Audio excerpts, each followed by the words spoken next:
തന്നെ വിശേഷിപ്പിക്കുന്ന വിശേഷണ പദം എന്തെന്ന് നമുക്കൊന്ന് ശ്രദ്ധിക്കാം. അതായത് കർത്താവിന്റെ ആ പാഷൻ, ഉറച്ച നിലവിളി, കണ്ണുനീര്, അതിനെ നമ്മുടെ കർത്താവ് തന്നെ എങ്ങനെയാ വിശേഷിപ്പിക്കുന്നത്? മർക്കോസിന്റെ സുവിശേഷം 14-ാം അധ്യായം അതിന്റെ 34-ാം വാക്യം. അത് മത്തായിയുടെ സുവിശേഷത്തിലും ലൂക്കോസിന്റെ സുവിശേഷത്തിലും ഒക്കെയുണ്ട്. ലൂക്കോസ് 22:44, മർക്കോസ് 14:34 വായിച്ചു. എന്റെ ഉള്ളം മരണവേദന പോലെ അതിദുഃഖിതമായിരിക്കുന്നു. കർത്താവ് ഈ പ്രത്യേക അനുഭവത്തെ എന്റെ ശിഷ്യന്മാരോട് പറയുകയാണ്. നമുക്കറിയാം ഈ സംഭവം നടക്കുന്നത് ആ മാളിക മുറിയിൽ വെച്ച് കർത്താവ് ഉപദേശങ്ങളെല്ലാം കൊടുത്തു. യോഹന്നാന്റെ സുവിശേഷം 13 തൊട്ടുള്ള അധ്യായങ്ങളാണ് ഇതിന്റെ പശ്ചാത്തലം. ആ അവസാനത്തെ പെസഹായും ഒക്കെ അവിടുന്ന് ശിഷ്യന്മാരോടൊപ്പം ആചരിച്ചു. അതിനുശേഷം നിങ്ങളിൽ ഒരുത്തൻ എന്നെ തള്ളി പറയുമെന്ന് പറഞ്ഞു, മറ്റൊരുത്തൻ എന്നെ കാണിച്ചു കൊടുക്കുമെന്ന് പറഞ്ഞു. ശിഷ്യന്മാരെല്ലാവരും അത് ഞാനോ എന്നൊക്കെ ചോദിക്കുന്നു. അതിനുശേഷം നമ്മൾ വായിക്കുന്നത് കർത്താവ് തന്നെ ശിഷ്യന്മാരെ കംഫർട്ട് ചെയ്യുന്നു. യോഹന്നാന്റെ സുവിശേഷം 14 മുതലുള്ള അധ്യായങ്ങളിൽ, 14 തൊട്ട് 16 വരെയുള്ള അധ്യായങ്ങളിൽ, 17-ാം അധ്യായത്തിലേക്ക് വരുമ്പോൾ യേശു കർത്താവിന്റെ മഹാപൗരോഹിത്യ പ്രാർത്ഥന എന്നറിയപ്പെടുന്ന 15-ാം അധ്യായത്തിൽ നിങ്ങൾ എന്നിൽ വസിക്കുക, എന്നിൽ വസിക്കാതെ നിങ്ങൾക്ക് ഫലം കായ്പാൻ കഴിയുകയില്ല, ഇന്നത്തെ കാര്യങ്ങൾ പറയുന്നു. 16-ാം അധ്യായത്തിൽ വീണ്ടും ദൈവത്തിന്റെ പരിശുദ്ധാത്മാവിനെ കുറിച്ച് പറയുന്നു. യോഹന്നാന്റെ സുവിശേഷം 17-ാമത്തെ അധ്യായത്തിലേക്ക് വരുമ്പോൾ മഹാപൗരോഹിത്യ പ്രാർത്ഥന, കർത്താവ് തനിക്കു വേണ്ടി തന്നെ പ്രാരംഭമായി പ്രാർത്ഥിക്കുന്നു. കർത്താവേ, പുത്രനെ അവിടുന്ന് മഹത്വപ്പെടുത്തണമേ, അവിടുന്ന് എനിക്ക് ചെയ്യുവാൻ തന്നതാകുന്ന ഈ ശുശ്രൂഷ തികയ്ക്കുവാൻ അവിടുന്ന് എനിക്ക് കൃപ തരണമേ, പുത്രനെ മഹത്വപ്പെടുത്തണമേ എന്നൊക്കെയുള്ള കാര്യങ്ങൾ പറയുന്നു. ശിഷ്യന്മാർക്ക് വേണ്ടി പ്രാർത്ഥിക്കുന്നു. അതിനുശേഷം ശിഷ്യന്മാരുടെ സാക്ഷ്യം നിമിത്തം വിശ്വസിപ്പാനുള്ള സകലർക്കും വേണ്ടി പ്രാർത്ഥിക്കുന്നു. അതിനുശേഷം 18-ാമത്തെ അധ്യായത്തിലേക്ക് വരുമ്പോൾ സംഭവിക്കുന്ന സംഭവങ്ങളാണ് ഇവിടെ രേഖപ്പെടുത്തിയിരിക്കുന്നത്. ശിഷ്യന്മാരോട് പറഞ്ഞു, പ്രത്യേകിച്ച് 3 ശിഷ്യന്മാരെ ഇന്നർ സർക്കിളിലുള്ള ശിഷ്യന്മാരാരൊക്കെയാണ്? യോഹന്നാൻ, യാക്കോബ്, പത്രോസ്. ആകട്ടെ, ഓക്കെ. അപ്പോൾ ഈ 3 ശിഷ്യന്മാരെ കൊണ്ടുപോയി അല്പം കൂടെ മുൻപോട്ട് പോയിട്ട് പറഞ്ഞു, നിങ്ങൾ ഉണർന്നിരുന്ന് പ്രാർത്ഥിക്കാൻ പറഞ്ഞു. എന്നിട്ട് കർത്താവ് പിന്നെയും അല്പം കൂടെ മുൻപോട്ട് പോയി. അപ്പൊ ആ ഉണർന്നിരുന്ന് പ്രാർത്ഥിപ്പാൻ അവരോട് പറയുമ്പോൾ പറയുകയാണ്, എന്റെ ഹൃദയം, എന്റെ ഉള്ളം എന്തായിരിക്കുന്നു? മരണവേദന, അല്ലേ? എങ്ങനെയാ പറഞ്ഞേക്കുന്നത്? എന്റെ ഉള്ളം മരണവേദന പോലെ അതിദുഃഖിതമായിരിക്കുന്നു. എല്ലാവരും അല്പം ശ്രദ്ധിക്കണം, കാരണം ഇത് വളരെ ശ്രദ്ധേയമാകുന്ന ഒരു വിഷയമാണ്. അതിദുഃഖിതമായിരിക്കുന്നു. താൻ അനുഭവിക്കാൻ പോകുന്ന ആ അനുഭവം, അതിനെ ആന്റിസിപ്പേറ്റ് ചെയ്യുമ്പോൾ, അതിനെ മുൻകൂട്ടി ചിന്തിക്കുമ്പോൾ തന്നെ കർത്താവ് എന്താ പറയുന്നത്? എന്റെ ഉള്ളം അതിദുഃഖിതം, മരണവേദന പോലെ, പ്രാണവേദനയിലായി. അത്ര ഭീകരമാകുന്ന അനുഭവത്തിലേക്കാണ് ആര് കടന്നു പോകാൻ പോകുന്നത്? യേശുക്രിസ്തു കടന്നു പോകാൻ പോകുന്നത്. ശ്രദ്ധിക്കണേ, അത്ര ഭീകരമാകുന്ന അനുഭവത്തിലേക്ക്. ഇത് ഗതസമനയിൽ വെച്ച് പറഞ്ഞ കാര്യമാണ്. എന്നാൽ അവിടുത്തെ ഐഹിക ശുശ്രൂഷ കാലയളവിൽ തന്നെ ഇതിനെക്കുറിച്ച് കർത്താവ് പറഞ്ഞിട്ടുണ്ട്. അതിന്റെ ആ ഭീകരതയെ കുറിച്ച്, അതിന്റെ ആ തീവ്രതയെ കുറിച്ച് 1-2 വാക്യങ്ങൾ ശ്രദ്ധിക്കാം. ലൂക്കോസിന്റെ സുവിശേഷം 12-ാം അധ്യായം അതിന്റെ 50-ാം വാക്യത്തിൽ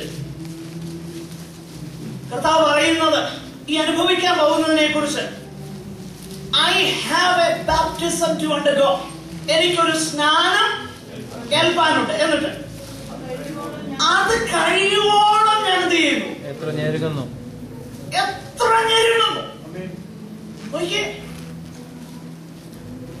അത് വളരെ വ്യക്തമാണ്. ആ പദങ്ങളൊന്നും ഞാൻ വിശദീകരിക്കാൻ സമയം എടുക്കുന്നില്ല. ഇനിയും യോഹന്നാന്റെ സുവിശേഷം 12-ാം അധ്യായം 27-ാം വാക്യം വായിച്ചേ. യോഹന്നാന്റെ സുവിശേഷം 12:27. ഇപ്പോഴും എന്റെ ഉള്ളം കലങ്ങിയിരിക്കുന്നു, ഞാൻ എന്തു പറയേണ്ടു? ഈ നാഴികയിൽ നിന്ന് തന്നെ രക്ഷിക്കണമേ. എങ്കിലും അപ്പോൾ അത്രയധികം ഭീകരമാകുന്ന സമ്പൂർണ്ണ മനുഷ്യൻ എന്ന നിലയിൽ, ദൈവപുത്രൻ എന്ന നിലയിൽ, മനുഷ്യപുത്രൻ എന്ന നിലയിൽ അതനുഭവിക്കാൻ പോകുന്ന അതിന്റെ mere anticipation itself is so painful. ചുരുക്കം പറഞ്ഞു കഴിഞ്ഞാൽ ഈ വേദഭാഗങ്ങളെല്ലാം ഒന്നിച്ച് ചേർത്താൽ നമുക്ക് മനസ്സിലാകും കർത്താവ് അനുഭവിക്കാൻ പോകുന്ന ആ അനുഭവം മനുഷ്യന്റെ ഭാഷയിൽ വിശദീകരിക്കാൻ കഴിയുന്നതിനപ്പുറം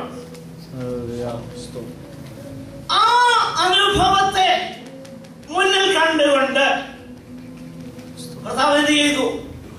ഉറച്ച നിലവിളിയോടും പിന്നെ എങ്ങനെ അഭയാചനയോടും കൂടെ, കണ്ണുനീരോടും കൂടെ അഭയാചനയും അപേക്ഷയും കഴിക്കുകയും ചെയ്തു. ശ്രദ്ധിക്കണേ, ക്രൂശ് എന്ന് പറഞ്ഞാൽ അതെന്താണ് എന്നൊരു ചെറിയ വെളിച്ചം വീശുന്ന വാക്യങ്ങളാണ് ഇതൊക്കെ. മനസ്സിലാക്കണം, കർത്താവിന്റെ ക്രൂശിനെ ലാഘവത്തോടെ എടുക്കാനുള്ളതൊന്നല്ല.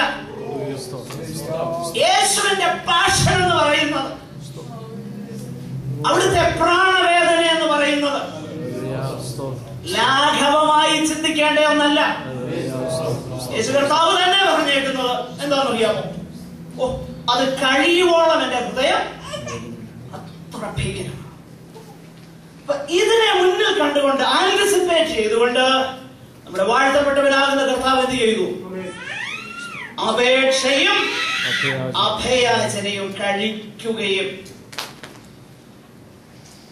കർത്താവ് പിതാവിനോട് പറഞ്ഞു. ഇതിനെ എല്ലാം ഒന്നിച്ച് ചേർത്ത് വിളിച്ചേക്കുന്നത് എന്താണെന്നറിയാമോ? പാനപാത്രം എന്നാണ് വിളിച്ചേക്കുന്നത്, ഇല്ലേ?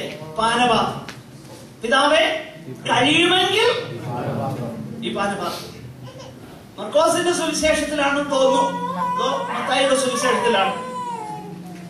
കർത്താവ് ഒരു കാര്യം കൂടെ അതിന് ആഡ് ചെയ്യുന്നുണ്ട്. പിതാവേ, അങ്ങേക്ക് സകലവും കഴിയുമല്ലോ. Theoretically speaking, nothing is impossible with U.